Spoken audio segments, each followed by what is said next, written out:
بہت مشہور ڈاکٹر تھا، میں نے واقعہ کتاب میں پڑھا.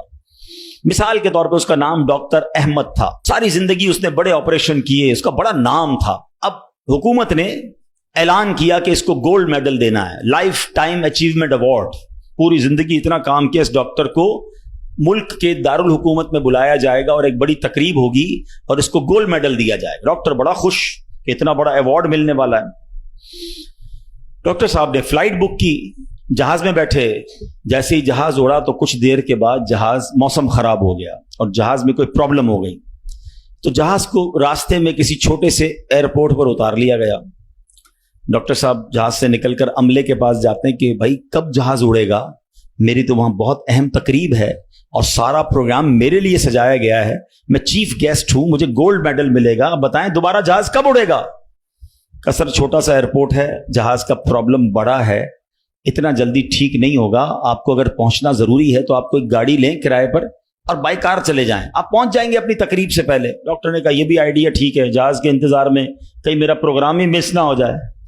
ڈاکٹر صاحب نے گاڑی بک کی، رینٹ ا کار لی. جیسے ہی راستے میں گئے تو زبردست بارش، آندھی طوفان.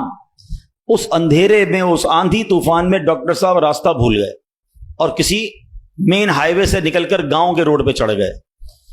بہت دیر تک راستے میں، اب بھوک بھی لگ رہی، کھانا بھی نہیں کھایا، اندھیرا گپ، بارش ہو رہی ہے. اچانک ایک چھوٹا سا گاؤں میں گھر نظر آیا جس میں ایک بلب جل رہا تھا. ڈاکٹر صاحب نے کہا اب تو حالت ایسی ہو گئی، دروازہ کھٹکھٹایا. ایک بوڑھی عورت نے دروازہ کھولا. کب ماں جی کچھ کھانے پینے کو ملے گا، بہت بارش ہو رہی. کہا بیٹا اندر آ جاؤ. وہ اندر چلا گیا. ماں جی نے بڑی محبت سے اسے پانی بھی دیا، کچھ کھانے کو بھی دیا. تھوڑی سانس میں آئی تو ڈاکٹر نے دیکھا کہ برابر پہ بستر پر ایک نوجوان لیٹا ہوا تھا. کہا ماں جی یہ کون ہے؟ کہا بیٹا میرا بیٹا ہے. کیا ہو گیا اسے؟ کہا اس کو بہت بڑی بیماری ہے. ماں جی علاج کیوں نہیں کرواتی؟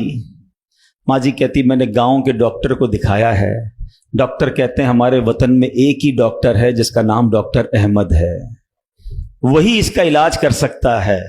مگر بیٹا میں غریب ماں ہوں، میں اپنے بیٹے کو کہاں سے ڈاکٹر احمد کے پاس لے جاؤں؟ نہ پیسے ہیں نہ کرایہ ہے. بس روز اللہ سے دعا کرتی ہوں اے اللہ تو کارساز ہے، میرے بیٹے کو شفا دے دے یا ڈاکٹر احمد کے پاس پہنچا دے. ڈاکٹر احمد رونے لگا. کہتا ہے ماں جی میں ہی ڈاکٹر احمد ہوں اور اللہ نے مجھے تیرے گھر پہ بھیج دیا ہے. جہاز کا خراب ہونا، چھوٹے ایئرپورٹ پر اترنا، رینٹ ا کار لینا، راستہ بھول جانا، کسی اور گھر پہ نہ رکنا، اسی جھونپڑی کے کنارے پر رکنا اور اس گھر میں جانا اور اس مریض کا علاج کرنا. اب بھی نہیں مانو گے؟ ان اللہ علی کل شیء قدیر، میرا رب جو چاہے وہ کرنے پر قادر. بس ہمارا بھروسہ ہل جاتا ہے. ہم سمجھتے ہیں دنیا والے ساتھ دیں گے، ہم سمجھتے ہیں دنیا والے مسئلہ، ارے دنیا والے تو دکھ ہی دکھ دیتے ہیں. اپنا پرابلم بتاؤ تو ہنستے ہیں، ہم سے کہتے فکر نہ کرو، دوسروں کو بتاتے ہیں دیکھو اس کا یہ مسئلہ ہے، یہ فلاں کام کے لیے آیا تھا، اتنی بڑی بڑی باتیں کرتا ہے، اس کا یہ مسئلہ ہے. ہمارے مسئلے کو انجوائے کرتی ہے دنیا، کون ساتھ دیتا ہے آج؟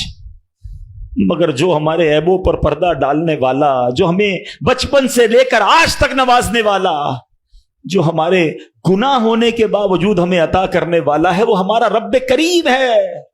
ارے جو ہماری ماں سے زیادہ ہمیں چاہنے والا ہے، ہم اسے کیوں نہیں پکارتے؟ اس کی طرف توجہ کیوں نہیں کرتے؟ حالانکہ اس کی رحمت تو اس کے دروازے کھلے ہوئے ہیں، وہ تو دینا چاہتا ہے. مگر کاش جو توجہ ریکوائرڈ ہے، جو دل سے دعا مانگنا ہے، وہ اللہ مجھے اور آپ کو نصیب فرما دے.